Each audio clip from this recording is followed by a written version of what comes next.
ഏവരെയും പുതിയ വാർത്തകളിലേക്ക് ഞാൻ സ്വാഗതം ചെയ്യുകയാണ്. ഉക്രൈൻ യുദ്ധത്തോടെ അമേരിക്കയുമായി ഇടഞ്ഞ യൂറോപ്യൻ യൂണിയൻ അമേരിക്കയും ഇസ്രയേലിനെയും ധിക്കരിച്ചുകൊണ്ട് പലസ്തീനിൽ ഒരു പുതിയ നീക്കത്തിന് തയ്യാറാവുന്നതാണ് പുതിയ വാർത്തകൾ.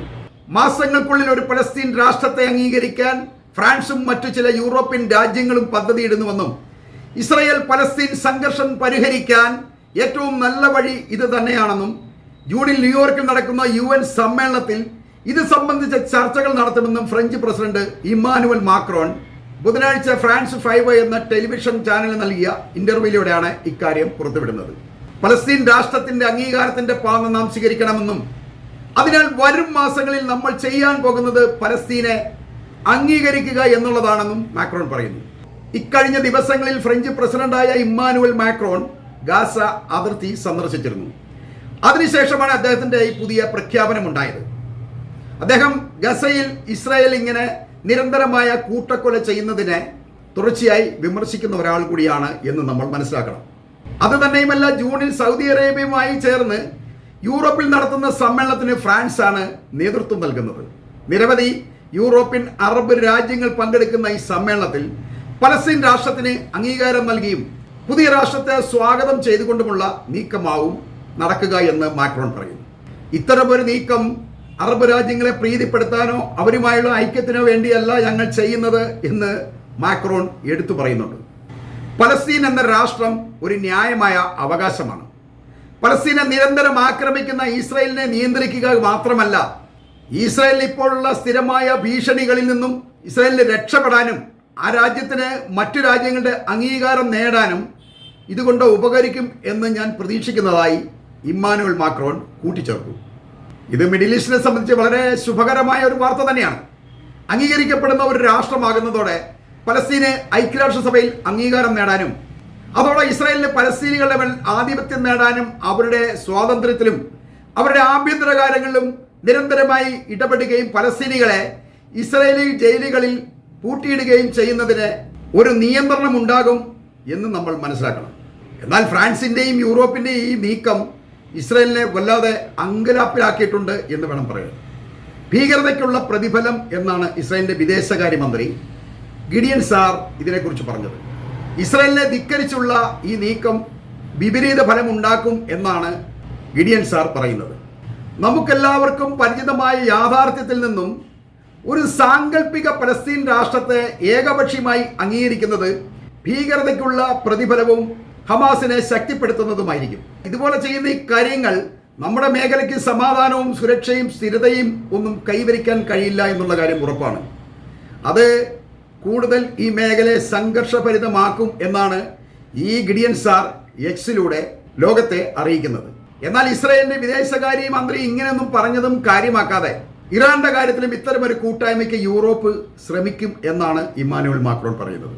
അമേരിക്കയുടെ ആധിപത്യം അടിച്ചേൽപ്പിക്കുന്നതിലൂടെ ഇറാൻ കാലങ്ങളായി ഉപരോധത്തിലാണ്. ഈ ഉപരോധം മധ്യേഷ്യയെ സ്ഥിരമായ കുഴപ്പങ്ങളിലേക്ക് തള്ളിവിട്ടുകൊണ്ടിരിക്കുകയാണ്. അതുകൊണ്ട് മധ്യേഷ്യയുടെ സുരക്ഷയ്ക്കായി യൂറോപ്പും ഇപ്പോൾ പ്രതിജ്ഞാബദ്ധരാണ് എന്നാണ് മാക്രോൺ പറയുന്നത്. ഇതിൽ ഞാൻ മറ്റു ചില വീഡിയോകളിൽ പറഞ്ഞതുപോലെ അമേരിക്കൻ ചെങ്ങാത്തം കൊണ്ട് യൂറോപ്പിന് കാര്യമായ ഗുണമൊന്നും കിട്ടിയിട്ടില്ല എന്ന ബോധം അവർക്ക് ഇപ്പോഴുണ്ട് എന്നുള്ളതാണ്. പകരം അറബികളുമായി പുതിയൊരു സൗഹൃദം നേടുക എന്നുള്ള വഴിയാണ് ഫ്രാൻസിന്റെ നേതൃത്വത്തിൽ യൂറോപ്പ് ഇപ്പോൾ സ്വീകരിച്ചു വരുന്ന വഴി. ഗസയിലെ ഹമാസിന്റെയും മറ്റു അറബ് സംഘടനകളുടെയും പോരാട്ടത്തിൽ അമേരിക്കയും ഇസ്രായേലും യഥാർത്ഥത്തിൽ പിന്നോട്ട് പോകുക തന്നെയാണ്. അവർക്ക് ഹമാസിനെയോ ഹൂത്തികളെയോ ഇറാനെയോ ഒന്നും അടിച്ചൊതുക്കാൻ ഇതുവരെ കഴിഞ്ഞിട്ടുമില്ല. പകരം അവർ ഗസയിലുള്ള കുട്ടികളെയും സ്ത്രീകളെയും ഒക്കെ നിരന്തരമായി കൊന്നൊടുക്കിക്കൊണ്ടിരിക്കുകയാണ്. തന്നെയുമല്ല, ഇസ്രായേലിനെ പിന്തുണയ്ക്കുന്ന ഏതൊരു രാജ്യത്തിനും ചെങ്കടൽ വഴി കടന്നു പോകാൻ കഴിയാത്തത് കൊണ്ട് യൂറോപ്പിന് വലിയ വ്യാപാര നഷ്ടമാണ് വരുത്തിയിരിക്കുന്നത്. കൂടാതെ ഉക്രൈനും റഷ്യയും തമ്മിലുള്ള യുദ്ധവും യൂറോപ്പിന് അതിഭയങ്കരമായ നഷ്ടം തന്നെ വരുത്തിയിട്ടുണ്ട്. പെട്രോൾ ഉൾപ്പെടെയുള്ള ഉൽപ്പന്നങ്ങളുടെ വരവ് നിലച്ച യൂറോപ്പ് ശരിക്കും സാമ്പത്തിക മാന്ദ്യത്തിലേക്ക് വീണുകൊണ്ടിരിക്കുകയാണ്. അതിനു പിന്നാലെ ട്രംപിൻ്റെ താരിഫ് യുദ്ധവും കൂടി ആയപ്പോൾ അതിഭയങ്കരമായ അടിയാണ് ഇപ്പോൾ യൂറോപ്പിന് ലഭിച്ചിരിക്കുന്നത്. ശരിക്കും അവർ തീർത്തും ഒറ്റപ്പെട്ട ചെറു രാജ്യങ്ങളായി തീർന്നിരിക്കുകയാണ് എന്ന് വേണം പറയാൻ. അത് തന്നെയുമല്ല, റഷ്യൻ ഭീഷണി അവർക്ക് മേൽ ഇങ്ങനെ ഒരു വാളായി തന്നെ നിൽക്കുകയാണ്. അപ്പോൾ പുതുതായി മിഡിൽ ഈസ്റ്റിൽ ഉണ്ടായിക്കൊണ്ടിരിക്കുന്ന ഒരു പുതിയ ശക്തി, അതായത് റഷ്യൻ, ഇറാൻ, ചൈന തുടങ്ങിയ വലിയൊരു കൂട്ടുകെട്ടുമായി ഒരു ചങ്ങാത്തം ഉണ്ടായിക്കഴിഞ്ഞാൽ അത് യൂറോപ്പിന് റഷ്യയിൽ നിന്നുള്ള ഭീഷണിയെ തടയാൻ ഒരു വലിയ ഗുണകരമായിരിക്കും എന്നുള്ള കാര്യം ഇവർ ഇപ്പോൾ മനസ്സിലാക്കിയിരിക്കുകയാണ്. അപ്പോൾ അങ്ങനെ ഒരു ചങ്ങാത്തം സ്ഥാപിക്കണമെന്നുണ്ടെങ്കിൽ ഇറാനെയും മറ്റു അറബ് രാജ്യങ്ങളെയും ഒപ്പം നിർത്തേണ്ടതുണ്ട്. ഇന്നിപ്പോൾ അതിനുവേണ്ടിയാണ് ഈ യൂറോപ്പ് ശ്രമിച്ചുകൊണ്ടിരിക്കുന്നത്. അവർ ഇത്രയും കാലം അമേരിക്കയുടെ കൂടെ നിന്നിട്ട് ഒരുപക്ഷെ താൽക്കാലികമായിരിക്കാം അവർ അമേരിക്കയെയും ഇസ്രയേലിനെയൊക്കെ ഉപേക്ഷിക്കേണ്ടി വരികയാണ്. അതല്ലാതെ അവർക്ക് അറബ് രാജ്യങ്ങളുമായി ഒരു ചങ്ങാത്തം നിലനിർത്താൻ കഴിയില്ല എന്ന വ്യക്തമായ ബോധമുണ്ട്.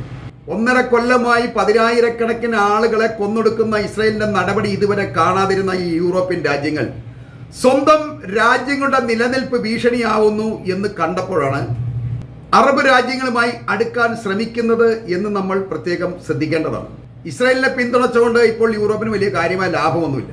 ഹൂത്തികളെ എത്ര ആക്രമിച്ചിട്ടും അവർ കൂടുതൽ കരുത്താർജിക്കുന്നതല്ലാതെ യുദ്ധം എങ്ങനെ അവസാനിക്കുമെന്നോ എപ്പോൾ അവസാനിക്കുമെന്നോ ആർക്കും ഒരു ഊഹവുമില്ലാത്തടത്തോളം കാലം ചെങ്കടൽ വഴി ഒരു വ്യാപാര കപ്പൽ യാത്ര യൂറോപ്പിനെ സംബന്ധിച്ച് വളരെ സ്വപ്നമായിരിക്കുകയാണ്. അതിനെയെല്ലാം മറികടക്കാൻ വേണ്ടിയാണ് ഇപ്പോൾ പലസ്തീൻ രാഷ്ട്രത്തെ അംഗീകരിക്കുക എന്ന ഒരു പുതിയ തീരുമാനത്തിലേക്ക് ഈ ഫ്രാൻസ് ഉൾപ്പെടെ എത്തിയിരിക്കുന്നത് എന്ന് വേണം നമ്മൾ മനസ്സിലാക്കാൻ.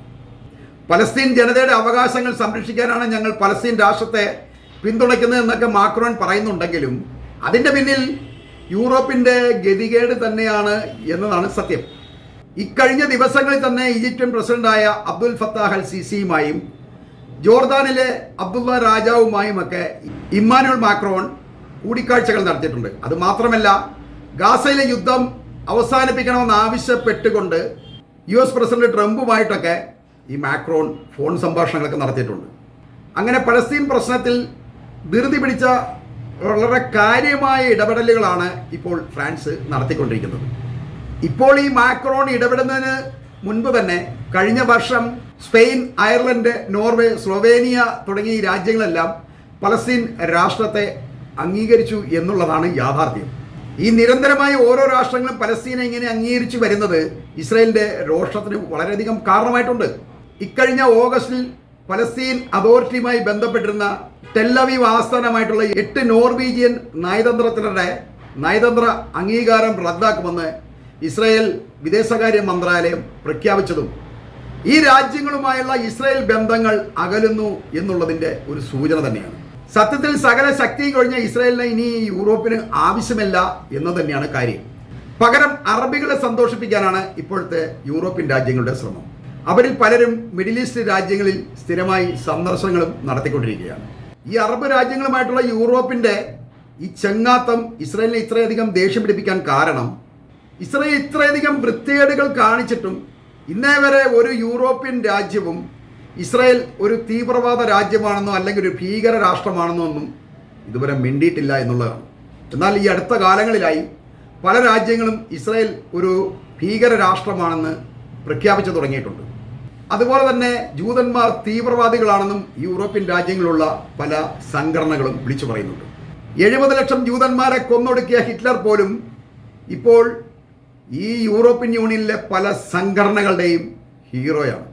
തന്നെയുമല്ല, ജൂതന്മാരെ യൂറോപ്യൻ യൂണിയനിലുള്ള പല രാജ്യങ്ങളിലും ആക്രമിക്കപ്പെടുന്നുമുണ്ട്. ഇത് ഞാൻ മറ്റ് ചില വാർത്തകളിലൊക്കെ പറഞ്ഞിട്ടുണ്ട്. ഇതൊക്കെ ഇസ്രായേലിന് വളരെയധികം ബുദ്ധിമുട്ടുകളാണ് ഉണ്ടാക്കുന്നത്. കാരണം ഇസ്രായേലും യൂറോപ്പുമായിട്ടുള്ള ചങ്ങാത്തം അകലുന്നത് കൊണ്ട് ഇസ്രായേലിന് വളരെയധികം ബുദ്ധിമുട്ട് യൂറോപ്യൻ രാജ്യങ്ങളിൽ നിന്നും വന്നുകൊണ്ടിരിക്കുകയാണ്. എന്നാൽ ഇതൊന്നും അല്ലാതെ അമേരിക്കൻ അടിമത്തം ഇഷ്ടപ്പെടുന്ന ചില യൂറോപ്യൻ രാജ്യങ്ങൾ ഇപ്പോഴും ഉണ്ട് എന്നുള്ളതാണ് വാസ്തവം. അതിൽപ്പെട്ട ജർമ്മനിയും പോർച്ചുഗലും ഒക്കെ പറയുന്നത് പലസ്തീനെ സ്വതന്ത്ര രാഷ്ട്രമായി അംഗീകരിക്കാൻ പറ്റിയ സമയം ഇതല്ല എന്നാണ്. ഈ പറഞ്ഞ രാജ്യങ്ങൾക്ക് പലസ്തീനെ അംഗീകരിക്കാനുള്ള സമയം ഇതല്ല എന്ന് മാത്രം നമ്മൾ മനസ്സിലാക്കാൻ മതി. അമേരിക്ക എറിഞ്ഞു കൊടുക്കുന്ന ചില പിച്ചക്കാശുകളിലേക്കാണ് ഈ രാജ്യങ്ങളുടെ എപ്പോഴുമുള്ള ശ്രദ്ധ. അത് തന്നെയുമല്ല, ഈ കഴിഞ്ഞ ദിവസങ്ങളിൽ ജർമ്മനി, ജപ്പാൻ, ഇറ്റലി അല്ലെങ്കിൽ പോർച്ചുഗൽ പോലുള്ള ചില രാജ്യങ്ങൾക്ക് അമേരിക്ക ചില താരിഫ് ഇളവുകൾ നൽകിയിട്ടുണ്ട്. അത് ഈ രാജ്യങ്ങളോടുള്ള സ്നേഹം കൊണ്ടൊന്നുമല്ല. ട്രംപ് ഈ താരിഫ് യുദ്ധം ഏർപ്പെടുത്തിയ ഉടനെ തന്നെ, അതായത് വിദേശ രാഷ്ട്രങ്ങളിൽ അമേരിക്കൻ ഉൽപ്പന്നങ്ങൾക്ക് അമിതമായ ഈ ചുങ്കം ഏർപ്പെടുത്തുന്നത് കൊണ്ട് അമേരിക്കൻ ഉൽപ്പന്നങ്ങൾക്ക് വളരെയധികം വില വർദ്ധിക്കുകയാണ് ഈ രാജ്യങ്ങളിൽ.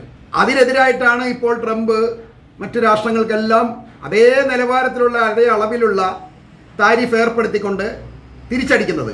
അമേരിക്കയിൽ അവർ ഉൽപ്പന്നങ്ങൾ ഇറക്കുമതി ചെയ്താൽ അതേ ചുങ്കം തന്നെ അല്ലെങ്കിൽ അതേ ടാക്സ് തന്നെ അമേരിക്കയിൽ അടയ്ക്കേണ്ടി വരും. അപ്പോൾ വിദേശങ്ങളിൽ നിന്നൊക്കെ പോകുന്ന ഈ സാധനങ്ങൾക്ക് ഭയങ്കരമായ വില കയറും, അവർക്ക് വിറ്റഴിക്കാൻ കഴിയില്ല. അങ്ങനെ വലിയ പ്രശ്നത്തിലാണ്. ഇങ്ങനെ ഒരു താരിഫ് ഏർപ്പെടുത്തി എന്ന് അറിഞ്ഞ ഉടനെ തന്നെ ഈ പറഞ്ഞ ഈ ജപ്പാന്, ഇറ്റലി അല്ലെങ്കിൽ ഈ ജർമ്മനി പോലുള്ള ചില രാജ്യങ്ങൾ അമേരിക്കയ്ക്ക് ഇന്നേ വരെ ഏർപ്പെടുത്തിക്കൊണ്ടിരുന്ന അവരുടെ രാജ്യങ്ങളിലെ ആ നികുതി തന്നെ മുഴുവനായി തന്നെ കട്ട് ചെയ്ത് കളഞ്ഞു. അത് ട്രംപിനെ വളരെയധികം സന്തോഷിപ്പിച്ചിട്ടുണ്ട്. അതുകൊണ്ട് തന്നെ ഈ രാജ്യങ്ങളിൽ നിന്ന് അമേരിക്കയിലേക്ക് ഇറക്കുമതി ചെയ്യുന്ന സാധനങ്ങൾക്കും ട്രംപ് കാര്യമായ ടാക്സ് ഒന്നും അടിക്കണ്ട എന്നുള്ള ഒരു നിലപാട് സ്വീകരിച്ചിരിക്കുകയാണ്. അപ്പോൾ ഈ ഒരു സൗഹൃദം നഷ്ടപ്പെടാതിരിക്കാനാണ് ഇപ്പോൾ പലസ്തീനെ അംഗീകരിക്കുന്നില്ലെന്നും മാറി നിൽക്കുന്നത്. എന്നാൽ ക്രമേണ ഈ രാജ്യങ്ങളും യൂറോപ്പിനൊപ്പം പലസ്തീനെ അംഗീകരിക്കുന്ന ഒരു ഘട്ടത്തിലേക്ക് കടന്നു വരേണ്ടി വരും എന്ന് പറഞ്ഞുകൊണ്ട് തന്നെ ഞാൻ ഈ വീഡിയോ ഇവിടെ അവസാനിപ്പിക്കുകയാണ്.